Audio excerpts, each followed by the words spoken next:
خلق البر والبحر والصلاة والسلام على أما بعد فقد قال الله تبارك وتعالى في القرآن المجيد والفرقان الحميد أعوذ بالله من الشيطان الرجيم بسم الله الرحمن الرحيم إنك لعلى خلق عظيم وقال في مقام آخر لقد كان لكم في رسول الله أسوة حسنة وقال النبي صلى الله عليه وسلم إنما بعثت لأتمم مكارم الأخلاق أو كما قال عليه الصلاة والسلام.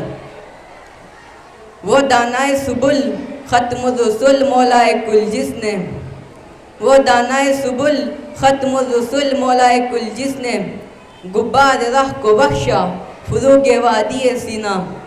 نگاہ عشق و مستی میں وہی اول وہی آخر وہی قرآن وہی فرقہ وہی یاسین وہی توہا.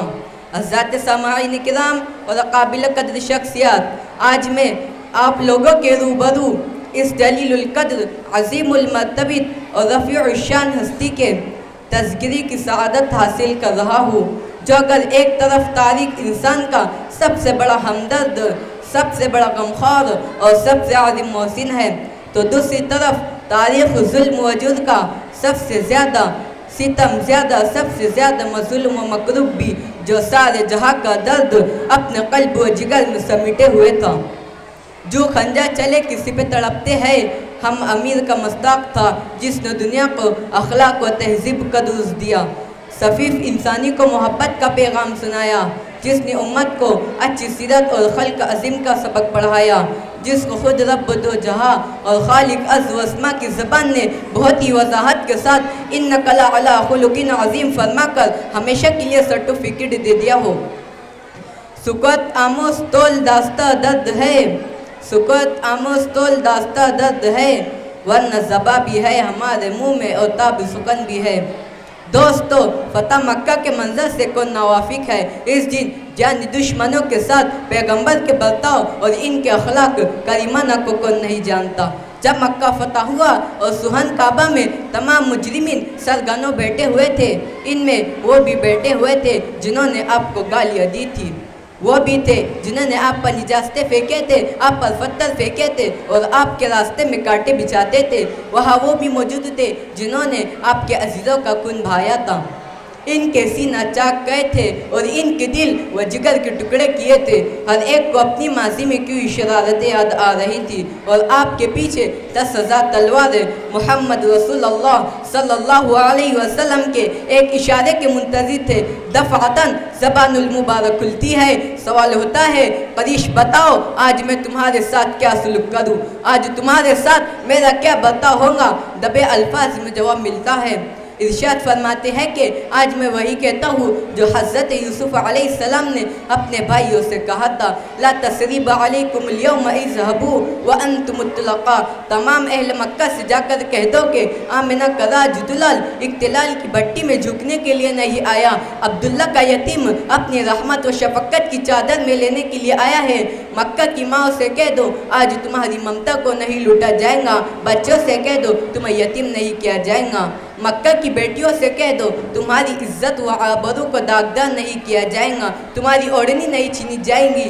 جاؤ تم سب کی سب آزاد ہو. آج معافی کا اعلان ہے. جو کعبہ میں داخل ہو اس کو بھی امن ہے، جو داد ابو سفیان میں پناہ لے اس کو بھی امن ہے، جو گھر کا دروازہ بند کر لے اس کو بھی امن ہے. یہ ہے سرکار دو عالم صلی اللہ علیہ وسلم کی سیرت و اخلاق، یہ ہے تاجدار بطحا کا کیریکٹر. میرا منہ اور سرکار مدینہ کی ثنائے خوانی، میرا منہ اور سرکار مدینہ کی ثنائے خوانی. مجھے معلوم ہے اپنے سکن کی تنگ دامانی. امت کے نوکر فرزندوں اور قرآن کے پاسبانوں، تاریخ بتاتی ہے کہ دنیا کے بے مثال سکی حاتم طائی کی بیٹی جنگ میں پکڑ کر دربار رسالت میں لائی گئی. آپ نے نگاہ شفقت اور رحمت اٹھا کر دیکھا تو سر سے چادر سرک گئی، سر کھلا ہوا تھا. اللہ کے پیغمبر نے اپنی چادر ایک صحابی کو دیتے ہوئے فرمایا اس بچی کا سر ڈھانپ دو. صحابہ رضوان اللہ تعالی علیہم اجمعین حیران و پریشان ہو جاتے ہیں. فرماتے ہیں یا رسول اللہ صلی اللہ علیہ وسلم یہ دشمن کی بیٹی ہے، یہ کافر کی لخت جگر ہے جس پر عفت کی مہر لگی ہوئی ہو. کیوں نقل اس کے سر پر رکھی جا سکتی ہے؟ اس کا سر اس لائق نہیں کہ آپ کے جسم تہذ سے مس کی ہوئی چادر اس کے سر پر رکھی جائے۔ آپ نے کیا فرمایا؟ دشمنان اسلام بھی ایسے جواب پر حیران ہے۔ پیکر رحمت نے فرمایا بیٹی بہرحال بیٹی ہوتی ہے، دوست کی ہو یا دشمن کی، جس طرح میں اپنی بیٹی کا سر برہنہ اور کھلا ہوا نہیں دیکھ سکتا، دشمن کی بیٹی کا سر بھی برہنہ برداشت نہیں کر سکتا ہوں۔ رحمت عالم صلی اللہ علیہ وسلم کی چادر مبارک اس بچی کے سر پر ڈال لی جاتی ہے۔ بے سخت آنکھیں اشکبار ہو پڑتی ہے، بے سخت آنکھیں اشکبار ہو پڑتی ہے۔ اللہ کے پیغمبر پوچھتے ہیں بیٹی تم حاتم طائی کی لخت جگر ہو، تیرے باپ کے ذوق سکاوت کو ملحوظ رکھتے ہوئے تمہیں آزاد کر دیتا ہوں اور تمہارے ساتھ تمہارے قبیلے کی تمام عورتوں کو بھی آزاد کر دیتا ہوں۔ کیا کوئی تاریخ انسانیت میں اس بلند اخلاق کا نمونہ بھی پیش کر سکتا ہے؟ ہرگز نہیں، ہرگز نہیں، تاریخ میں کہیں بھی ایسی ہستی نہیں مل سکتی۔ آپ کی ذات مقدس پوری دنیا کے لیے رحمت بنا کر بھیجی گئی تھی۔ آپ اخلاق کا پیکر سراپا رحمت بن کر مبعوث ہوئے تھے۔ ارشاد ربانی وما ارسلناک الا رحمت للعالمین۔ ہو لاکھوں سلام اس آقا پر دل لاکھوں جس نے جوڑ دیے، ہو لاکھوں سلام اس آقا پر دل لاکھوں جس نے جوڑ دیے، دنیا کو دیا پیغام سکو انسانوں کے رخ موڑ دیے۔ اس محسن عظیم نے الیاس کیا کیا نہ دیا اس عالم کو، اس محسن عظیم نے الیاس کیا کیا نہ دیا اس عالم کو، دستور دیا، منشور دیا، کئی راہیں دی، کئی موڑ دیے، وما علینا الا البلاغ۔